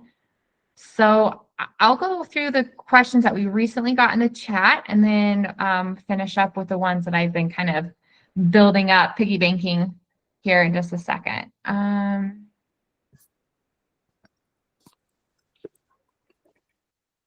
So Linda, okay, people were wondering about the flower. So they said, I missed this on the flower product. What does it look like to the customer? How would it be different between Etsy and Shopify? And I didn't take the other question, but people were just a little confused about the flowers. Could you just review that again? Sure. So the way this would, so I didn't show the actual like live preview. The way this would look here is your customer would have the option to select number of names. So you can see I'm at 8. If I come down here to say like 6 names, then it's going to show that. And they can enter in their name and select flower. This one is in a drop-down list, which is nice because it's searchable. So if I want like December, I can just search for December, for example, or maybe I'm October. And you can see that's gonna switch there along with it. So the view here is going to be similar whether you're on Etsy or Shopify if you're using the live previews. The difference is when they're done making their personalization on Shopify, it's going to go straight to checkout, and on Etsy, they're going to have to go back to Etsy to complete that checkout. So these birth flowers are ones that they were a birth flower pack that I had purchased. Doing this type of design, the only thing that you kind of have to watch out for on the birth flowers is, in this case, as I switch flowers, I needed my stems to all kind of line up and be in the same position. So sometimes, depending if the image pack is set up that way or not, that's kind of the only kind of gotcha that you can run into sometimes. So you can see here, as I make a change, that stem is running right into the end of my name, which is exactly what I want. So you just have to have your flowers all sized and set up the same way. Okay, so next one here. Okay. Okay. Let me go to the top of the list. There we go. Okay. We have some questions about mockups. How can I place designs on dual color mockups? For example, a dark design on a white or a light colored shirt and a white design on a black or dark colored shirt. Could you please show me an example of how to do this? Yes. So when you are creating your product, I don't have a specific designs, but I can just add in some placeholder text so you can see what this looks like. So when you come in here to create your t-shirt and you select your product here, So let's go with, say, this one here. And let's just go down here to Swift POD and go to Start Designing. So here, what you're going to want to do is do one set of colors first. So say you do black text with light colors. So I would upload or import my dark text design here first. So here I'll just do this and say dark text. We'll pretend like this dark text is my my design that I've uploaded or imported from Canva. So you're going to select then your light colors here and go to create product. And then while that's generating, I'm going to go through and add my light colors. So my light text and my dark shirts. So I will go back here to add variants. And I will select the same product. So we're doing the comfort colors here. So we'll come back in here to start designing on Swift POD. And this time I would either import from Canva or upload my light text design. So I'm just do light text here, and we'll just set this to something really light like that.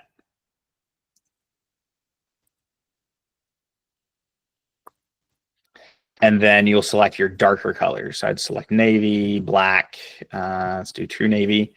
And then when I update this product, now it's going to add those dark options. So I can see now here I have all of my color options, both with my dark text and my light text.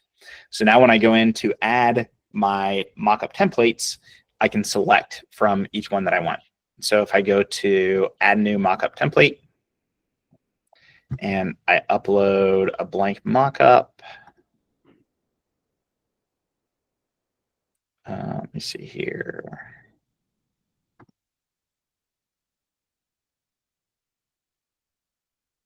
All right, I'm not sure if I actually selected white, but so like in this case, I'm uploading my white shirt. So then here under variants, I would want to make sure to select white. And then when I hit save and continue, I will add my, click up here at the top to add my dark text design to it. And then in the future, it's just going to know whatever design you add to the white shirt, it's going to automatically use that design when it creates the mockup. So everything's just going to be completely automatic then for any future designs then. It's going to automatically add that for you.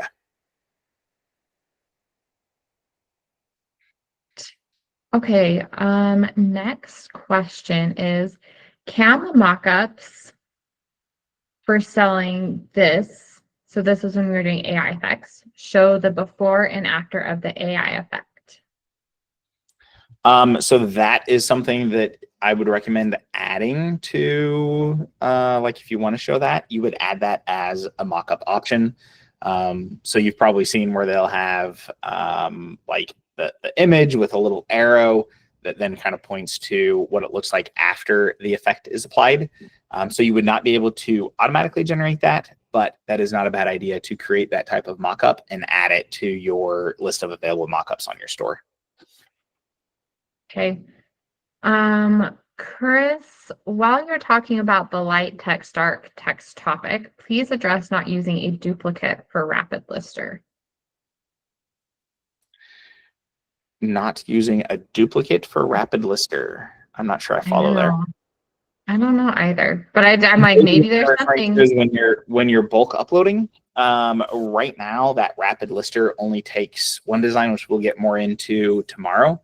But it only takes one design. So if you're doing shirts with light and like you have light artwork and dark artwork, it is going to replace, when you do the Rapid Lister, it's going to replace both of those with whatever you upload. And then you'd have to swap out that second one if you use the Rapid Lister on those types of designs. That might be what they're referring to there. She has her hand raised. So do you want to unmute yourself, Kimberly? Oh, I thought I did. Can you hear me? Yes. Oh, hi guys. Hi, Chris. Hi.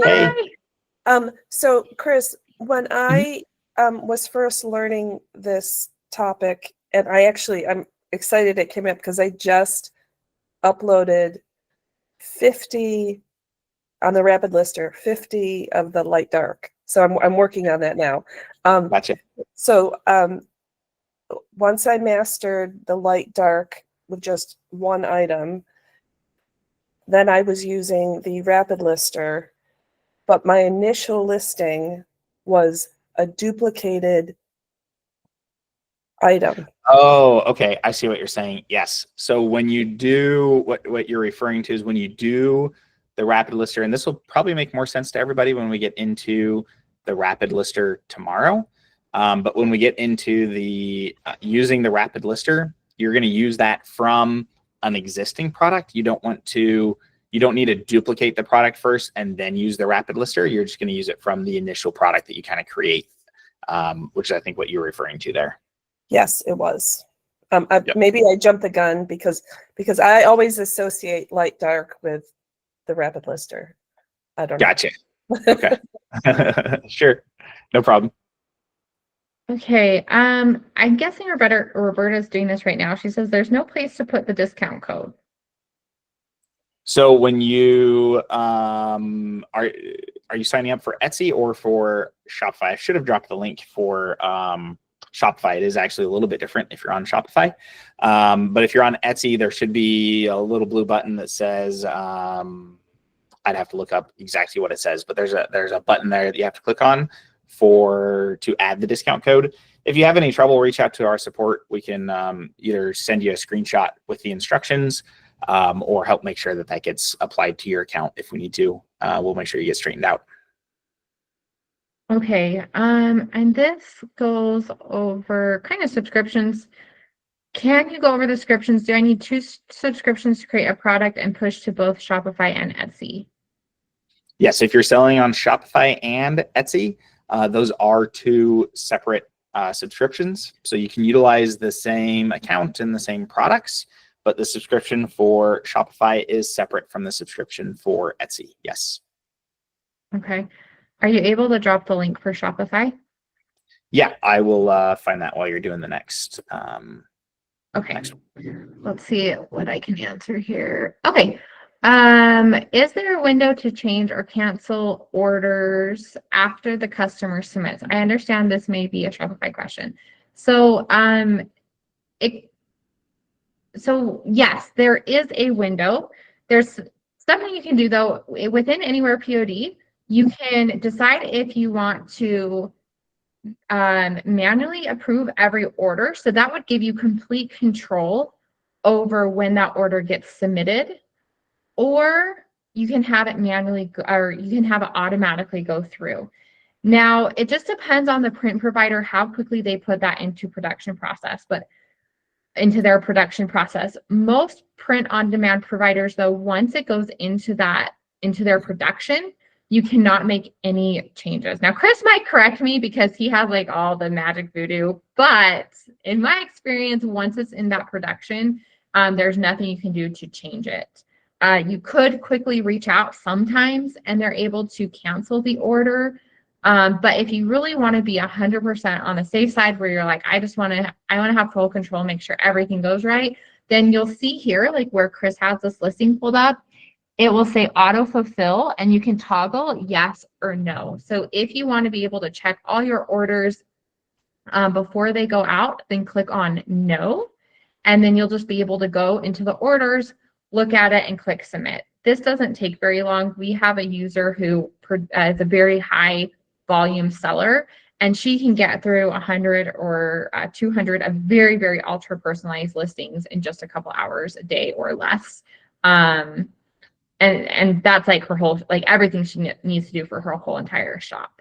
So if you have more simple designs, then you know, that might just take you, or fewer orders, that could take you just a few minutes as well. Yep. That does depend a little bit per supplier once it's sent to the supplier. Yeah. When it's sent to the supplier, we can't make additional changes from AnywherePOD. So if you are going to want to make any changes to the artwork or anything, it's definitely easier to have that go on hold. Once it's sent to the supplier, a lot of them have at least a bit of a window where you can cancel the order. So you could cancel the order, cancel it AnywherePOD, and then create a new manual order if you have to. But it is best if you're going to want to make changes to do that before the order gets submitted. Okay. So we shall continue. Question. Okay, lots of mock-up questions. Here's another one. Question on mock-up templates. Can we make one with a picture of multiple shirts? For example, a group shirt or family matching, etc. So when it comes to mock-ups, you can have multiple products in the image, but they're all going to get the same artwork for that print position, right? So for example, if I want to show coffee mugs and it's the color inside mug and I want to show the different colored handle, but they all have the same design, I can do that. If I'm doing a group shirt where I have a different saying on each shirt, I can't have a mock-up that shows each different saying. If you are doing multiple print positions, so if I'm doing, say, a front, a sleeve, and a back print, and I want all of that to show up in one mock-up, I can do that. That will work, where you can add the different print positions. So yeah, those are kind of the limitations there. Yeah, so you would have to manually make that, but you could still set up the listing to fulfill those orders. Right. Okay, is there a way to manage the order of the mockups when uploaded to Etsy? I uploaded a batch with Rapid Lister and it created a number of duplicates. So if you had an issue with duplicates or anything, send that over to us so we can take a look. That should not happen. As far as the order of the images, you can select right now which one is primary. We will be adding options where you can do full like sorting so it stays the same between each one. But right now it's just the primary that's getting set. And then if you want to change the order of them, you would need to do that inside of Etsy to change the individual order. Okay, part 2. If I need to adjust the positioning of the art on a mockup, can I get it to update all of my products using that mockup? It will not automatically update all of them, right? So think, down the road, you've got 1,000 products that are using this mockup. Changing that mockup template isn't going to update all 1,000 mockups. But if you need it to change any listings that you're currently working on, if you just edit and resave the artwork for that product, it'll regenerate the mockups for you. Okay. Cynthia asks, I'm not connected to Etsy yet, but have a Shopify store. May I have the link to connect my Shopify store to Etsy?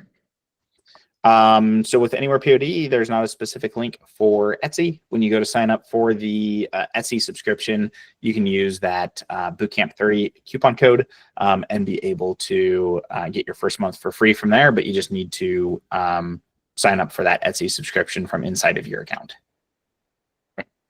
Is it possible to have multi-lines of text in one text box, multiple rows without having to create one text box per row, if that makes sense?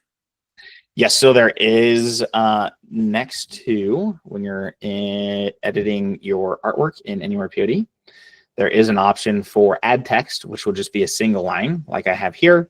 And then there's also the option for a multi-line text box that'll kind of be more paragraph style with line wrapping and that sort of thing. So it just kind of depends on which one you want to use there. You can select between the two. Okay. I'm so excited for APOD, but I'm struggling with mockups. I have several designs that have a front and a back option and shows this on one mockup. Is it possible for the mockups generated to pull both the front design and the back design as I loaded when I created my listing in AnywherePOD? Yes, you can show front and back on one mockup. It's just a matter of clicking the artwork at the top. If you have any problems with that, you can send an example to our support and we can log into your account and see what you have set up there and help walk you through to make sure that gets set up, but you can certainly do that. Is there a secret to getting Canva files to upload to APOD with a transparent background? The file is transparent in Canva. So it kind of depends on how you're doing it. If you're exporting from Canva, you need to make sure that you export your PNG as a transparent background. If you are using the Canva integration inside of AnywherePOD, when you import that, if you're importing as a PNG, it'll give you the option if you want it to be transparent or not. If you don't have a color set and you import as layers, then it should not set a background color. But you can also check here at the top where it says background color and make sure that's transparent. So if this gets set, then you just need to delete that out of there and it'll change that background color back to being transparent. On custom mockups, the image shows up with a white background. Why? So that would mean on your artwork somewhere you have a background set, either that background color that I just showed you, or if you uploaded a file that has a background color. If you have trouble tracking down exactly where that is, if you send a link to your product to support, we can log into your account and see kind of where that background color is coming from for you and maybe be able to help direct you a little bit more there. When we're building our product, when do we need to use the upscale option? So generally that is the biggest benefit to that is when you're doing AI effects. So when you saw on that example earlier that we were doing on a shine on acrylic, when it generated 1024 pixels, that wasn't big enough for that product. So it had the upscale option there. If I was doing something like an ornament in the entire design area is less than 1000 pixels. So in that case, I don't usually need to upscale. So you'll see on that layer, it'll show the resolution. So you have an idea whether or not you need to upscale or not. So, and actually you usually won't even see that upscale option listed there unless you're kind of down in that medium resolution range. And then you're able to do the upscale. Okay. I often receive errors while generating titles, descriptions, tags, like generating limit, character limit, or image size. Even design images are too big at the bulk uploading process. Those errors come, let's see here. She couldn't figure out a solution to this. I would say send a screenshot into our support so I have a better idea of what you're referring to. OpenAI does have some limits that tend to get increased the more you use it. So for example, if you export a list of 1,000 or 5,000 keywords from like Everbee and upload that as a CSV file into the Rapid Lister, you're going to hit some API limits from OpenAI because that's going to be really, really large. So sometimes you need to trim that down a little bit until they increase your limits, which just kind of comes with a little bit of time and a little bit of usage. Okay, next one. I need to bulk import about 5,000 inactive designs, which are 4,500 by 5,500, which are the Amazon merch dimensions. Can you tell me what size I need to use for the bulk import? So that's our Rapid Lister tool, and they need to be PNG correct. Yeah, so if they're already 4,500 by 5,400, I wouldn't go through and resize those. Just use those in creating your product. So if you tune in tomorrow, you'll see you can create your initial product once and then be able to bulk import those. Technically, there's not, we say 2 to 20. You can do more than 20 designs. Generally, I don't recommend trying to do more than like 20 to 50 at a time, just because it's a lot of images that need generating and things you need to, you want to go through and do a quick visual double check on things. So I find it easier to kind of work in batches of that kind of 20 to 50 range anyway, just to keep things kind of simpler and easier to manage on my side. And if I did mess something up, then I don't have 100 I have to delete. I just delete the 20 and fix what I had and do it again. So that generally I like working kind of more manageable batches that way. But that would be the best way to get those going. Any plans of combining text with images to be used with AI? Not completely sure if I follow there. So you can add, so like in the dog ornament that I did, we had the AI generation, and then we also had the text that the customer could enter as well. So you can combine both of those as it is now. Yeah, I think that might be coming from some places like Kiddle where they'll include text in the image. But I think like for the image generated, right? Yeah, I think that that still isn't quite far enough that makes sense. I think it's, you know, a customer typing in their name versus AI generating it isn't going to be that much of a difference. Yeah. Are we able to use this functionality on digital products? So some of the stuff we have here you can do on digital products. The main things that you get with our digital products is you get some mockup generation capabilities. We also have a PNG to SVG converter and some of those types of things. So if you click on digital downloads in the left column, you can kind of see what is available with our digital downloads. We have talked about expanding our digital download functionality. You know, that we have expanded a lot more on the print on demand side, more than we have on the digital download side, just because that's been our main area of focus so far. But we have discussed expanding the digital download side as well. That's me. I'm the one that's pushing for it, guys.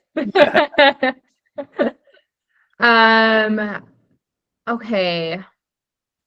I'd like to create, I guess we've kind of already covered this, but I'd like to create a mock-up that shows printing on multiple areas, the front, the back, shoulder, the sleeves. All of these prints will be customizable. Could you please explain how to set this up on a single mock-up? Yep. So you just upload your mock-up image, and then at the top, you'll see each image for each print position. You just click on it, and it adds it to your mock-up template, and you size it, and that's it. Okay. Is there a specific resolution that the customer needs to send photos for products? There is not a specific resolution, and for a couple of reasons. One is pretty much any modern, or it almost doesn't even need to be modern anymore, picture that's taken from any cell phone that would still be used today is going to be good enough quality. More than good enough quality with the resolution that come in images now. And customers aren't going to understand image resolution. So if you tell them they have to upload an image that's at least 1,000 pixels, they're going to be like, what's a pixel, right? Like, customers don't get that. So that is like 99.9 times out of 100 is not an issue. So not something I would worry about. Okay. Did you mention the rapid lister will also help you upload Etsy and Shopify at the same time? So we haven't yet, because we haven't really gotten into the rapid lister, but we'll definitely cover some of those topics tomorrow. I'd love to see an example of 1 to 3 images with 4 product variations. Not sure I completely follow that either. An example of 1 to 3 images with 4 product. I'm wondering if they're talking about, I can't remember when this came through. I think it was when we were doing maybe like clip art. But obviously if that's not clear to us, then we can't really help too much there. Okay, Linda asks, when importing designs with curved text from Canva, what's the best way to get good results? So when you import curved text from Canva, it is going to flatten it. And then in AnywherePOD, you'll just go to Show Advanced Options and click on the curved text, and then you can add the curve back into it. That's if it's personalized. If it's not personalized, you can import that as part of your PNG, and then you don't need to worry about the curved text. Hey guys, we did it. We made it through. Yay. Cool. Thanks everybody for joining. Make sure to come back tomorrow. I know we've mentioned it a couple times, but we really are excited about what we have to show you tomorrow. So make sure to come back tomorrow. Check out all the cool stuff with our rapid lister and learning how you can kind of get your store a little bit closer to that passive income side and be able to create new listings and test new listings faster than you ever even thought was possible. So excited to show that to everybody. If you haven't joined AnywherePOD yet, make sure to take advantage of that free month. Get in there now and take a look at that and join there. Bootcamp 30 is the coupon code. So we look forward to seeing you guys on the inside and seeing everybody tomorrow. Anna has posted down in the comments the replay. So all of the replays will be posted to that playlist. They're also going to be in any emails you receive about Anywhere POD Live today and tomorrow. Will all include that replay link, so you'll be able to find it there as well. Yep. Yeah, and that code does expire Friday. So, you know, guys, you'd be crazy not to join us because you could just couldn't even pay somebody to do this. You don't even have time to do all of this. We're all busy people. So let's just make our life simple. And come join us, especially with Q4 as things start to pick up here, craziest time of year. So thank you guys again. I thought this went really well today. Thank you for all your questions and participation. We are so happy to have you in our community. Without you guys, we wouldn't be anywhere POD. So thank you so much. Yep. Bye. See you tomorrow. Absolutely. Thanks, everybody. Bye.